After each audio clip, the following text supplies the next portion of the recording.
Hello and thank you for joining us here in Istanbul for British Gas Swimmers Question Time. Let's talk about Istanbul. How important is it, would you say, in the British swimming calendar?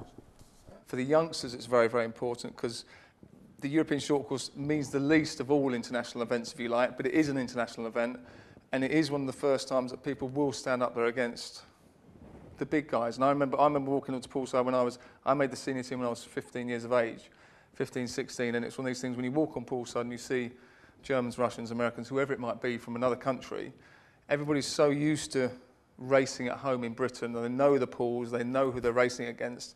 All of a sudden they stand up on the block here and go, oh my God, this guy's huge, he's massive, he's American, he's German, he's going to be brilliant, he's going to be amazing. So, and they're not, they're the same as you. So it's important experience. And it was quite a young choice of team. What's the thinking behind that? Well, basically, we wanted to give our second string of swimmers the opportunity to swim against the top, and that's what we've done. We've got Chris Gilchrist, he's come basically to get a time, and Hannah Miley's come to race, but those are the senior swimmers. Okay, if I can turn to Katie now, what would you say, I mean, just picking up on what Mark was saying about the short course championships and the difference in terms of experience that it offers your swimmers? We don't have the size of team or accreditation for every swimmer to bring their home coach, so they have to get used to working in a group with another coach that would have been fully briefed on how they best prepare, etc. So that will be a new experience, particularly for the younger ones who haven't been on an international team before. So looking at the British Gas team as a whole, Mark, how successful would you say the team's been over 2009?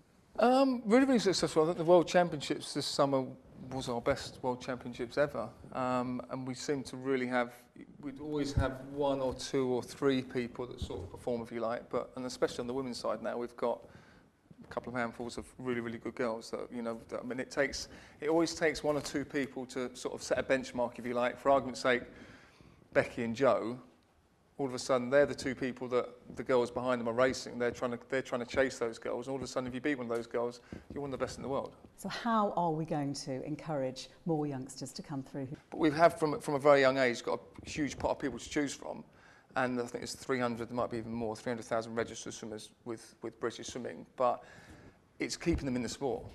It's like all the systems are in place now, from grassroots all the way up to elite level, and that's one of the things that British Gas is helping with and putting in place. And of course we've got the intensive training centres. How much of an impact will that make?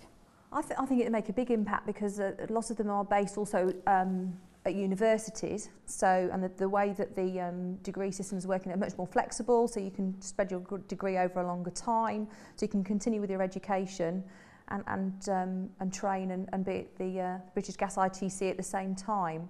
The great thing is that it's not just about training champions, it's about trying to encourage a nation to get in the pool. Yeah, it is, and I think alongside the Free Swim initiative that has been introduced, it's a really good move. And my view is that we should have everybody at 11 being able to swim. We are an island, we're surrounded by water, and we should be pushing it as much as we can. Okay, let's look at next week, Duel in the Pool. Just how iconic do you think this event's going to be? We've never held anything like it before in Britain, so from that respect it's incredibly exciting. The Americans are the best swimming nation in the world, so to have an opportunity to put a team up made of swimmers from Britain, Italy and Germany combined to race against the best in the world is fantastic. So how crucial, Katie, is the funding then to trying to achieve that dream? I think it's incredibly important because it all starts off at the grassroots, and the children, those kids that haven't necessarily got a local pool, being given the opportunity through programmes like Pools for Schools, but also creating those heroes. And although we're here for a swimming event, obviously British Swimming also looks after water polo, diving, synchronised swimming, and the athletes in those disciplines have also had tremendous success this year. You only ever see and talk about swimming generally once every 4 years. Yeah. Swimming's been talked about a lot more about it now because of the likes of Becky Adlington, as it were. I mean, I think long term could probably see an inverted commas Champions League style swimming event where Britain can go against Germany, Britain can go against Italy, and there could be a real sort of team event, if you like, and there could be a league for it. And it's exciting. I might even get back in.